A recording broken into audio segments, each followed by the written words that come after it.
भैया बहनों, आज हम कक्षा 8 विषय विज्ञान में अध्याय 2 सूक्ष्म जीव मित्र एवं शत्रु पढ़ेंगे।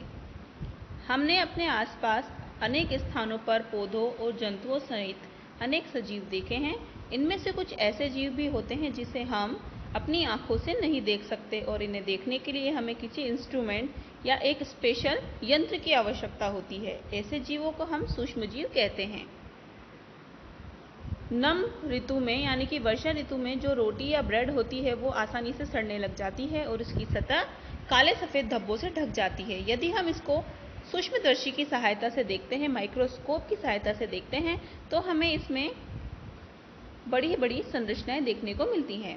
ये सारी संरचनाएं सूक्ष्मजीव कहलाती हैं। सूक्ष्मजीवों को 4 प्रमुख वर्गों में बांटा जा सकता है। ये होते हैं जीवाणु, कवक, प्रोटोजोआ और शैवाल। वायरस भी सूक्ष्म जीव होते हैं, परंतु वे अन्य सूक्ष्म जीवों से गुणात्मक रूप से भिन्न होते हैं। इनकी विशेषता होती है कि ये केवल परपोषी में ही गुणन करते हैं, यानी कि वायुमंडल में, अंतरिक्ष में इत्यादि सब जगह पर वायु में ये विषाणु वायरस उपस्थित होते हैं, लेकिन ये निष्क्रिय होते हैं, एक्टिव नहीं होते। जैसे ही ये किसी सजीव कोशिका में आएंगे, यानी कि हमारे अंदर आ जाएंगे, किसी जानवर के अंदर आ जाएंगे, या पौधे की जो है कोशिका है उसमें आ जाएंगे, तो ये एक्टिव हो जाएंगे। एक्टिव होते ही ये गुणन करेंगे, यानी कि अपनी संख्या में वृद्धि करेंगे। इससे इनकी संख्या लगातार बढ़ जाएगी और उस संबंधित जीव में बीमारी देखने को मिलती है। कुछ सामान्यतः रोग हैं जैसे कि जुकाम, इन्फ्लुएंजा जिसे हम फ्लू के नाम से जानते हैं, और खांसी, ये विषाणु के द्वारा ही होते हैं। पोलियो, खसरा इत्यादि भी वायरस जनित रोग होते हैं।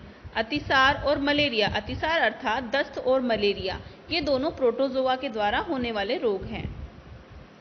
टाइफाइड और क्षय रोग यानी कि ट्यूबरक्यूलोसिस, ये जीवाणु या बैक्टीरिया के माध्यम से होने वाले जीव हैं। ऐसे ही कुछ अन्य सूक्ष्म जीवों के बारे में हमने पहले वाली कक्षाओं में पढ़ लिया है। आपको चित्र में कुछ जीवाणुओं के आकार दिखाई दे रहे हैं। देखिए, स्पाइरल जीवाणु। स्पाइरल का मतलब ये घूमते हुए से आकार के होते हैं। जिस प्रकार की स्पाइरल होती है, आपकी नोटबुक्स हैं, उनमें घूमे हुए से रबड़ के स्पाइरल होते हैं, उसी प्रकार की इनकी संरचना होती है। छड़नुमा यानी कि बैसिलस, ये छड़ के आकार के बैक्टीरिया होते हैं। शैवालों में प्रमुख हैं क्लेमाइडोमोनास और स्पाइरोगाइरा। प्रोटोजोआ में अमीबा और पैरामीशियम। इसी प्रकार कवक में राइजोपस, जो ब्रेड के ऊपर लगती है जो फफूंद, उसे हम राइजोपस कहते हैं। पेनिसिलियम और एस्परजिलस, ये सारे कवकों के उदाहरण हैं। आप जो ये संबंधित चित्र देख पा रहे हैं, ये चित्र वायरस से संबंधित है। वायरस की कुछ संरचनाएं इस प्रकार की होती हैं। सूक्ष्मजीव कहाँ रहते हैं? सूक्ष्मजीव एक कोशिकीय अथवा बहुकोशिकीय भी हो सकते हैं। ये बर्फीली, शीत से उष्णकटिबंध हर प्रकार की परिस्थिति में ये जीवित होते हैं। मरुस्थल, दलदल, यहाँ तक कि अंतरिक्ष में भी ये उपस्थित हो सकते हैं। अमीबा जैसा सूक्ष्मजीव अकेले स्वतंत्र रूप से रह सकता है, जबकि कवक और अन्य जीवाणु समूह में रहते हैं। ये जो सूक्ष्मजीव है हमारे जीवन में बहुत महत्वपूर्ण हैं। कुछ जीव हमारे लिए हानिकारक भी होते हैं, परंतु कुछ जीव हमारे लिए लाभदायक भी होते हैं। ऐसे जीवों को हम मित्रवत सूक्ष्मजीव कहते हैं। इनका यूज हम दही बनाने में, ब्रेड या केक बनाने में करते हैं।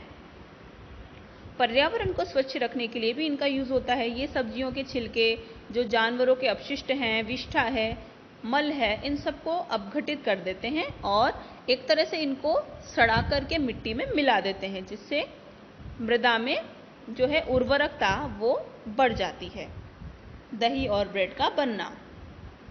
वैसे तो हम जानते हैं दूध में हम थोड़ी सी मात्रा में दही का पेस्ट डाल करके उस पूरे दूध को दही में कन्वर्ट कर देते हैं, लेकिन इसके अंदर एक सूक्ष्म जीव पाया जाता है जिसे हम बोलते हैं लैक्टोबैसिलस। ये लैक्टोबैसिलस दूध को दही में परिवर्तित कर देता है। कई जीवाणु पनीर, चीज, अचार और अन्य खाद्य पदार्थों के उत्पादन में सहायक है। रवा, इडली एवं भटूरा, इन सबको बनाने में हम दही का इस्तेमाल करते हैं और ये जो दही है उसे बनाने में लैक्टोबैसिलस नाम के जीवाणु का उपयोग किया जाता है। यहाँ पर एक छोटा सा प्रयोग कर रखा है। वैसे हम ये घरों में आमतौर पर कर लेते हैं। एक बर्तन में लगभग आधा किलोग्राम आटा या मैदा लेकर के उसमें थोड़ी सी चीनी डाल करके गर्म जल में मिला लेनी है। अब इसमें थोड़ी सी मात्रा में यीस्ट पाउडर, ये मार्केट में आसानी से अवेलेबल होता है, आप यीस्ट पाउडर ला करके इसमें मिला लीजिए और इसे गूंथ लीजिए। जब इसे 2 घंटे बाद हम देखेंगे तो हम पाते हैं कि जितना आटा हमने गूंदा था ये उससे लगभग दुगने आकार का हो गया है और ये थोड़ा फूल गया है, इसके अंदर वायु उपस्थित हो चुकी है। इसको हम बोलते हैं खमीर उठना। खमीर उठने से ये जो रोटी है, इस रोटी इसके द्वारा बनाई जाने वाली रोटी, केक इत्यादि होते हैं, इनमें स्पंज बन जाता है, इनके बीच बीच में हवा आ जाती है जिससे ये बहुत स्वादिष्ट लगते हैं।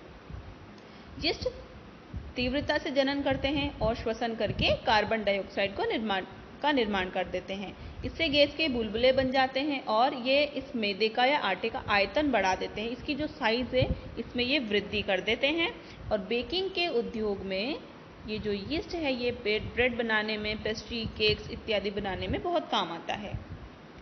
सूक्ष्म जीवों का वाणिज्यिक उपयोग। कई सूक्ष्म जीवों का उपयोग अल्कोहल, शराब या एसिटिक एसिड के निर्माण में किया जाता है। गेहूं, चावल या फलों के रस में जो शुगर होती है, उस शुगर के माध्यम से यीस्ट को एक्टिवेट करके उससे अल्कोहल बना लिया जाता है।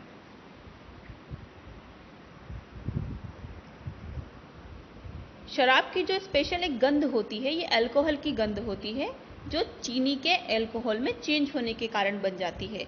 चीनी के सड़कर के अल्कोहल में बदल जाने की इस प्रक्रिया को हम फर्मेंटेशन या फिर किण्वन के नाम से जानते हैं। किण्वन की इस प्रक्रिया की खोज लुई पाश्चर ने सन 1857 में की थी। सूक्ष्म जीवों के औषधीय उपयोग। कभी कभी हम बीमार पड़ जाते हैं तो डॉक्टर हमें कुछ दवाइयाँ या फिर इंजेक्शन आदि देते हैं। आखिर ये इंजेक्शन और दवाइयाँ हमारी मदद किस प्रकार से करती हैं? इन औषधियों का स्रोत सूक्ष्म जीव होता है, यानी कि इन औषधियों को बनाने में सूक्ष्म जीवों की सहायता ली जाती है। ये बीमारी पैदा करने वाले सूक्ष्म जीवों को नष्ट कर देती है और इस प्रकार से निर्मित की गई इस औषधि को हम प्रतिजैविक या एंटीबायोटिक कहते हैं। स्ट्रेप्टोमाइसिन, टेट्रासाइक्लिन और एरिथ्रोमाइसिन ये सामान्य रूप से उपयोग की जाने वाली प्रतिजैविक हैं, जिससे अनेक प्रकार की औषधियां उत्पन्न की जाती हैं।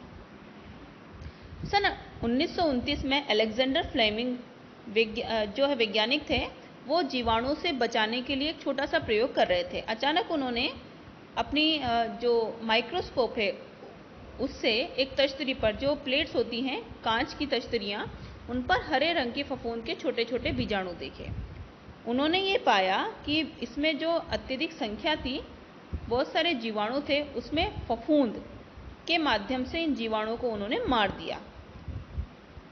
इस प्रकार से उन्होंने देखा ये जो फफूंद है वो जीवाणुओं को नष्ट करने में सक्षम है और इसी से उन्होंने पेनिसिलिन नाम की औषधि बनाई है। पशु आहार, कुक्कुट आहार में, यानी कि ये जो पशुओं का या फिर ये जो मुर्गे होते हैं उनके आहार में इस प्रकार के एंटीबायोटिक्स मिला दिए जाते हैं जिससे उनके शरीर में जो बैक्टीरिया है वो बीमारियों को उत्पन्न ना कर सके। लेकिन हमें ये ध्यान रखना चाहिए कि हमेशा हम ये जो दवाइयाँ लेते हैं वो डॉक्टर की सलाह पर ही लें। यदि हम इनको अपनी मर्जी से ले लेंगे तो हम बीमार तो नहीं होंगे, लेकिन ये हमारे शरीर पर इतना ज़्यादा इफेक्ट नहीं डाल पाएगी। वैक्सीन या टीका। जब रोग कारक हमारे शरीर में एंटर करते हैं तो उन बैक्टीरिया से लड़ने के लिए हमारे शरीर में ऑलरेडी इम्यूनिटी होती है। वो क्या करती है, वो प्रतिरक्षी उत्पन्न कर देती है, एंटीबॉडीज उत्पन्न करती है, जिससे कि वो उस बैक्टीरिया को एक तरह से मेमोराइज कर लेती है, याद कर लेती है कि हमारे शरीर में कौन सा बैक्टीरिया एंटर किया था, तो उस समय वो उसे मार देती है। यदि अगली बार भी वो बैक्टीरिया हमारे शरीर में आता है तो हमारी कोशिकाएं, हमारी एंटीबॉडी उस बैक्टीरिया को पहचान करके उससे लड़ती है और उसे मार देती है। इसीलिए हम क्या करते हैं, मृत और निष्क्रिय सूक्ष्म जीवों को हमारे शरीर के अंदर, यानी कि स्वस्थ मनुष्य के शरीर में ही एंटर करा देते हैं, जिससे हमारे शरीर की कोशिकाएं उस प्रकार के बैक्टीरिया से लड़ने के लिए प्रभावी हो जाती हैं और ये हमारे शरीर में हमेशा के लिए बन जाती है, जिससे कभी भी यदि हमारे शरीर में उस प्रकार का बैक्टीरिया एंटर करता है तो हमारी कोशिकाएं उसे आसानी से नष्ट कर देती हैं। इसे हम वैक्सीन के नाम से जानते हैं। हैजा, क्षय, चेचक और हेपेटाइटिस, इन सभी बीमारियों को वैक्सीन या टीके लगा करके रोक सकते हैं। वर्तमान में भी हमें कोरोना के लिए वैक्सीन दी जा रही है। ये वैक्सीन भी इसी प्रकार का काम करती है। एडवर्ड जेनर ने चेचक के लिए 1798 में चेचक के टीके की पहली बार खोज की थी।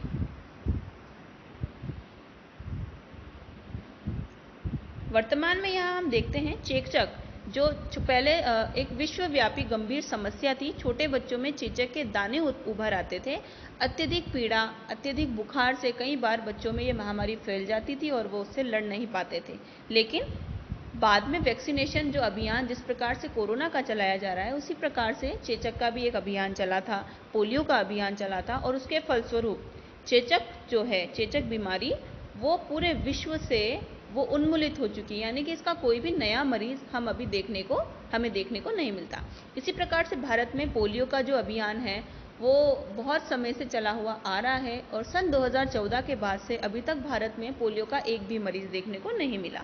यानी कि वर्तमान समय में भारत पोलियो से उन्मूलित हो चुका है। मिट्टी की उर्वरता में वृद्धि। कई जीवाणु या नीले हरे शैवाल वायुमंडल में उपस्थित नाइट्रोजन को नाइट्रेट में बदल देते हैं। आपको चित्र में कुछ साइनोबैक्टीरिया जैसे कि आप देख सकते हैं, ये दोनों ब्लू ग्रीन एल्गी हैं, ये शैवाल हैं और ये क्या काम करते हैं, वायुमंडल की नाइट्रोजन को ग्रहण करते हैं और इन्हें कन्वर्ट कर देते हैं नाइट्राइड में, जो पौधे आसानी से ग्रहण कर लेते हैं। इसे ग्रहण करने के बाद पौधों में वो नाइट्रोजन पहुंच जाती है और जब हम इन पौधों का यूज करते हैं तो हमारे शरीर में भी वो आवश्यक नाइट्रोजन उपलब्ध हो जाती है। इस पार्ट में हम यहाँ तक पढ़ने वाले हैं। इसके आगे कुछ और जानकारियाँ हैं जैसे कि पर्यावरण का शुद्धिकरण आदि या फिर हानिकारक सूक्ष्मजीव, इसका अध्ययन हम इसके सेकंड पार्ट में करेंगे। धन्यवाद।